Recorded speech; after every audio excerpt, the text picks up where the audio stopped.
All right. Last quick little video on engineering path, stuff that I have done in my career and that I see nowadays, right? So I'm big on knowing how engineering works, not necessarily knowing how the tools work.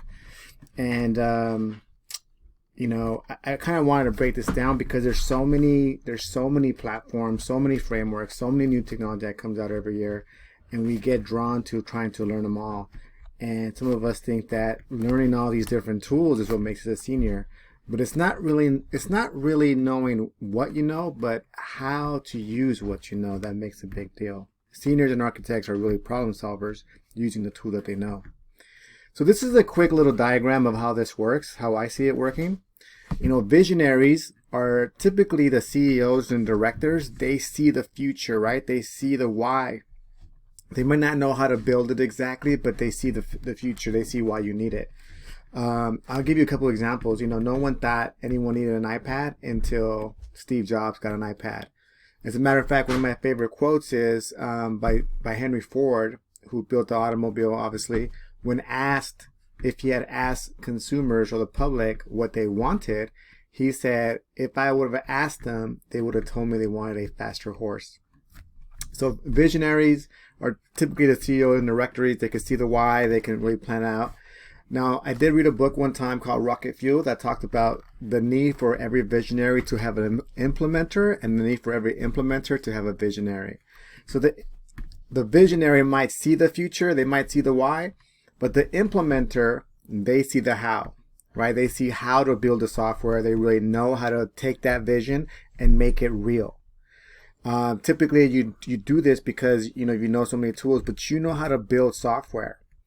Not every visionary, very few visionaries can be implementers, and very few good implementers have the vision to be visionaries. So they go hand in hand. One needs to live. They both need it together. One sees the why, one sees the how, and that is what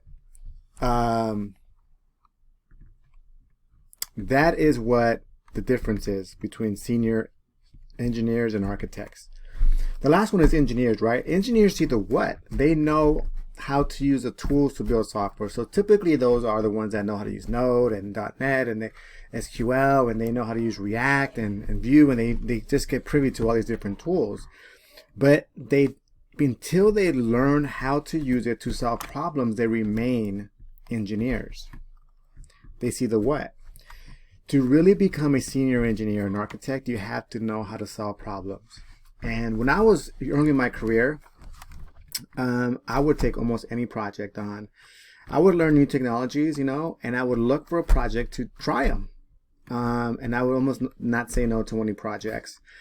And I did a bunch of different ones, some great experiences and some not so great experiences. But through it all, I learned what works to build how to build software, what works, some of the principles. And I had a great foundation. I worked at Dassault Systems under tremendous senior engineers that taught me how to build software. But I'll tell you a quick story. When I was at Dassault, I would get approached for a lot of projects. And one project in particular, this guy came up and asked me if I wanted to do something called Tire Quotes. And Tire Quotes was a reverse eBay. So on eBay, you have a product and you say, who wants to buy my product? And people bid on that product, right?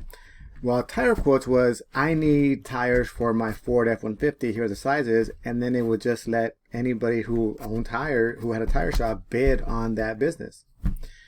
And so when I started building it out, I did it for super cheap, like $300. It was nothing, right? And when I did this project, I talked to this particular person and I said, well, we could do it to more things. We could do it to like even auto parts. So he went and tried to do it, and it changed to Part Quotes. And Part Quotes was really tied to the salvage industry, to all the junkyards. And so if I needed a bumper for my F-150, I would put it on Part Quotes, like I need a bumper for my F-150, and then I would have all these different salvage yards bid on my product.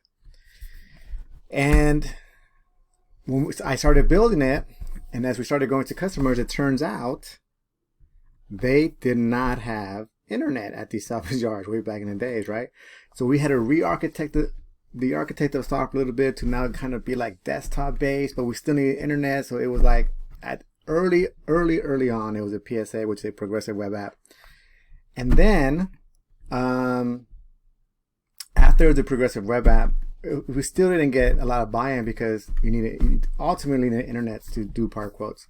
So we ended up going to a internet company called LA Extreme DSL. And they gave us a package. So now when you bought par quotes, we gave you an internet deal. So now you could use it as full slate. And what ended up happening is we approached LA Extreme to sponsor us to go to a salvage yard convention in St. Louis and in Orlando.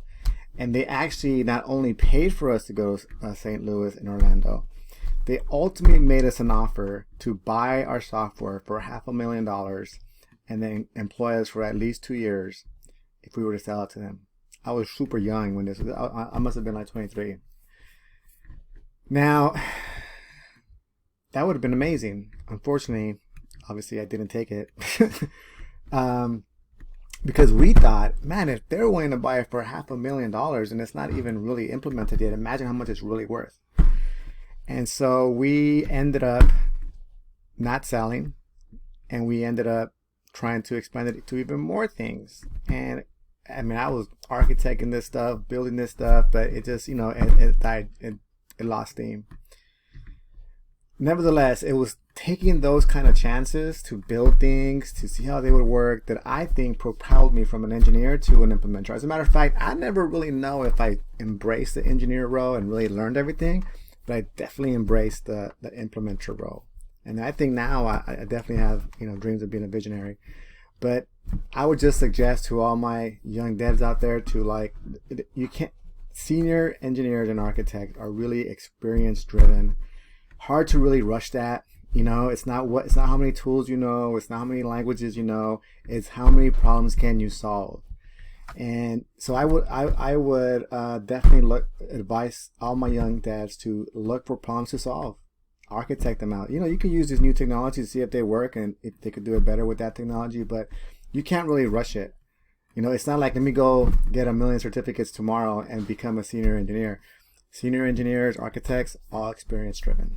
So, I mean, I would be patient, and I would really enjoy the journey of creating things. I tell people all the time, I just like building cool shit. I just love it. So I look for problems to solve, and I look for where I could be of service. And I think that really propels you to be to that senior architect level.